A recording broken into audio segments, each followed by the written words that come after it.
nè ai thọt anh thọt đầm bầy phô của anh miền bọt vì sao trốn dừng trong chạy lên sầm may ca ní kia sầm may ca chạy lên nè TikTok ông là bây là bao nhiêu mới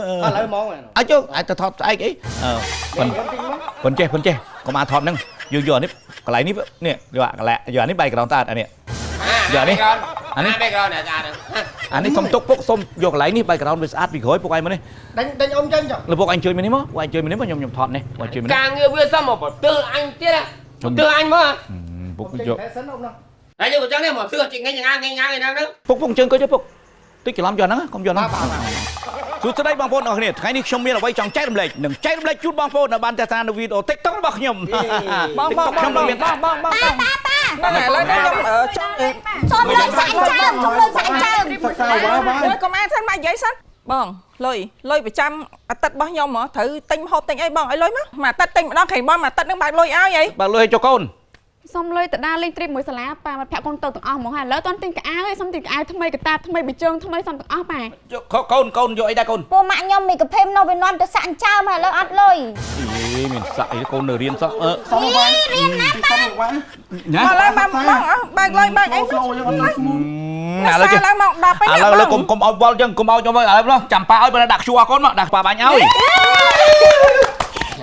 bạn lôi vậy chua con âu nợ đấy rồi xong lôi giờ tôi lên sốt bên ấy chạm con chun phúc chạm con chun ta tôi sống đài bạn mê ở miền tây ok mê ở nhom sông tật cắt video nó mê hai đầm ở chắp lọ bay là nhom vô tôi sắp tôi máy rất á tật cắt video thật con tay ok nè con nó có kia anh con nó nhau mà chưa luôn phúc xong tu bà này con dùng vậy con khang đam đi khang này con anh ấy ơ là phúc ấy mới chụp hình khang đấy ở phúc anh chụp hình khang đấy con mà khang đấy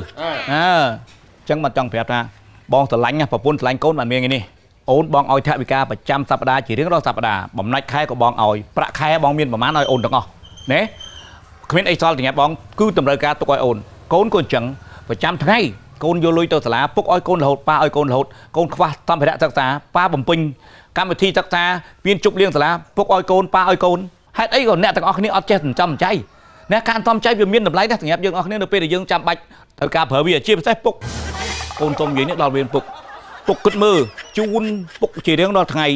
អាចជូនពេលមានប៉ុនមានទៀនក៏ខ្ញុំជូនពុកថាចង់ទៅវត្តក៏ខ្ញុំជូនពុកថាចង់យកទៅទិញអីដើម្បីពុកទៅភាសាកាហ្វេក៏ខ្ញុំជូនពុកហេតុអីក៏ពុកមិនចេះចំចៃ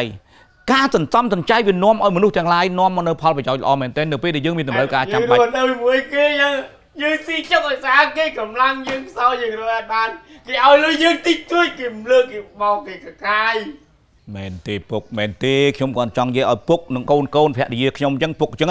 នេះខ្ញុំនៅពុកខ្វះនេះខ្វះនោះខ្ញុំជូនពុកចុះថ្ងៃណាខ្ញុំចេញទៅសំដែងនៅណាខ្ញុំចេញទៅធ្វើការឆ្ងាយខ្ញុំចេញទៅធ្វើនេះធ្វើនោះហើយពុកត្រូវការខ្ញុំពុកអីបានអីមើងងាយតែកូនបានហើយក៏មើងងាយដល់អញជាអោអញមិនអត់ប្រយោជន៍មិនអត់ចេះសំទេប្រាហើយចាំមើលភ្លឺភ្នែកមើលឥឡូវចៅតែមើលតាឃ្លាំងអញណាឃ្លាំងតាអូកូនជូកចាំមើលណាហ្នឹងហើយhả ta thì nhóm tin áp có hôm ta hả anh nhóm tin áp có so anh nói anh bọc mua là đi tiết đó chẳng chào anh tin ơi mà ngay anh bọc mùi mà ngay bọc mùi anh chưa xong kia trai chẳng bạn ấy là phúc anh xong bàn hơi xong bàn hơi tụm đạp được mình đó bạn bay phone pram là bọc tiền bạn đấy lùi tinh con chú nó trai trơn chứ lùi xong tiếp nè con chú mua mơ này bọc ngày mua ơi đưa anh dùng mátឥឡូវពុកឲ្យទាំងអស់គ្នាលុយដែលប៉ាឲ្យកូននេះគឺបានមកពីការសន្សំអូធីរបស់ប៉ាទេមិនមែនលុយប្រាក់ខែទេមានលុយអូធីទៀតមិនអត់ដែរឃើញឲ្យខ្ញុំអញ្ចឹងណាលុយអូធីអូពីណាទូរស័ព្ទមកអាឡូអូតាវីទ័រអូខ្ញុំឡាយទៅជែកភ្លេចឈឹងថ្ងៃនេះកម្មវិធីនេះឡើងផ្ទះគេអត់ទាន់បានរៀបចំខ្លួនមិនតិចបាទអូយអនឡាញនំបកែកបាទហ្នឹងហើយមកលើអរគុណមកពីមកឯងហ្នឹងគ្រាន់តែថាសុំនឹងឲ្យភ្លាមអាងខ្ញុំរៀបចំខ្លួនឥឡូវតើបានរៀបចំខ្លួនមកហើយមកដោកអាយគេចង់ដូកឲ្យបងអត់អីព្រោះអូនឯងនេះមនុស្សស្រីនេះឥឡូវស្លៀកពាក់មិនឲ្យតុបតែងខ្ញុំទៅដោកអាយសិនហ្នឹងមកកូនចៅនំនេះជួយរឿងនេះទុកមុតជើងដៃមុតជើងងាប់ឡើយណាកូននេះមុតតែមុតអញមានមុតអាណាទេតើបងតោះញ៉ាប់អីតោះហ្នឹងហើយតោះរៀបចំខ្លួនតោះហើយវ៉ាវ Oh my god កប់សេរីហ្មងម៉ា អូគ្រឿងអលង្ការពេញខ្លួនកវលពេជ្រខ្សែកពេជ្រចិញ្ចៀននាឡិកាទៅពេជ្រអូអស់ទោះម៉ាក់ខ្លួនឯង ម៉ាក់លឺតែថាអត់លុយទេខ្វះនេះខ្វះនោះហ៎អត់លុយទិញសំបែទឹកស្អៀវទឹកត្រីទិញម្ហូបម្ដងណាក៏ថាអុយខ្វះលុយរហូតចង់ទិញអីក៏ពិបាកអត់លុយស្រាប់ដល់ពេលចេញមកថ្ងៃនេះឲ្យកូនភ្លឺភ្នែកហ្មងម៉ែបានលុយមកពីណា ចាគឺលុយមកអសមហ្នឹងណាហើយបងកុំគិតថាខ្ញុំនេះជាមនុស្សស្រីក៏ជឿធ្លុះហ៎ណែខ្ញុំប្រាប់ថ្ងៃទៅលុយដែលបងឲ្យខ្ញុំប្រចាំថ្ងៃប្រចាំខែខ្ញុំអត់ដែរហ៊ានចាយអស់ទេបងបាញ់ឲ្យខ្ញុំ10ហើយខ្ញុំចាយតែ3ឯងខ្ញុំទុក7ទុក2នោះសម្រាប់សួរថាខ្ញុំត្រូវចំណាយលើអីទៀតដូចជាបងឈឺឬក៏ខ្ញុំឈឺកូនឈឺអីខ្ញុំត្រូវចំណាយលើអា 20% ហ្នឹងសម្រាប់ 50% ហ្នឹងខ្ញុំទុកបានគឺខ្ញុំត្រូវតែទុកអន្សំទិញគ្រឿងពេជ្រគ្រឿងអីដែលខ្ញុំត្រូវទុកនៅខ្លួនចាំបាច់ត្រូវថាឧទាហរណ៍ថាប៉ាឈឺឬក៏អីចឹងខ្ញុំមានលុយស្រាប់ហើយបងត្រូវការលុយពីខ្ញុំ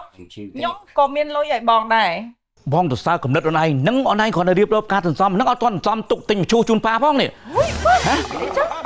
ត្រៀមទៅពុកត្រៀមតាតាំងគេតាំងខ្ញុំពុកបាទឥឡូវនេះកូនទាំងអស់គ្នានេះដឹងហើយពីសារៈប្រយោជន៍នៃការសន្សំ ចា សន្សំគឺជាបំណិនដ៏ចាំបាច់នៅក្នុងជីវិតដូច្នេះត្រូវបណ្ដុះគំនិតឲ្យចេះសន្សំចៃតាំងពីវ័យកុមារ ចាប៉ា ការសន្សំចៃវាជួយដោះស្រាយបញ្ហាយើងបានច្រើនណាស់ហើយសន្សំនោះទៀតសោតមិនមែនយើងមនុស្សយើងកើតមកចេះសន្សំទេមុននឹងយើងសន្សំយើងត្រូវមានបំណងវាសិនមានគោលដៅអត់ប្រហែលទេយើងចង់បានម៉ូតូឬក៏យើងចង់បានឡានឬក៏យើងចង់បានផ្ទះអញ្ចឹងការសន្សំត្រូវបែងចែកវាមានគេហៅថារយៈពេលរបស់វាខុសៗគ្នាយើងចង់បានរបស់តូចតាចយើងសន្សំរយៈពេលខ្លីយើងចង់បានរបស់ល្មមយើងមានរយៈពេលមួយជុំតែយើងចង់បានរយៈពេលវែងចាប់ពី5ឆ្នាំ3ឆ្នាំឡើងលើ5ឆ្នាំឡើងលើមានន័យថាយើងសន្សំលុយនឹងទុកទិញផ្ទះទុកទិញអវ៉ាន់ធំរបស់ណាដែលជាបំណងប្រាថ្នារបស់យើងអញ្ចឹងការសន្សំវាជួយដល់មនុស្សយើងម្នាក់ជួយធ្វើម៉េចឲ្យមនុស្សចេះសន្សំវាតរៀនមិនចឹងអត់ប្រហែលថាកូននៅក្មេងទេ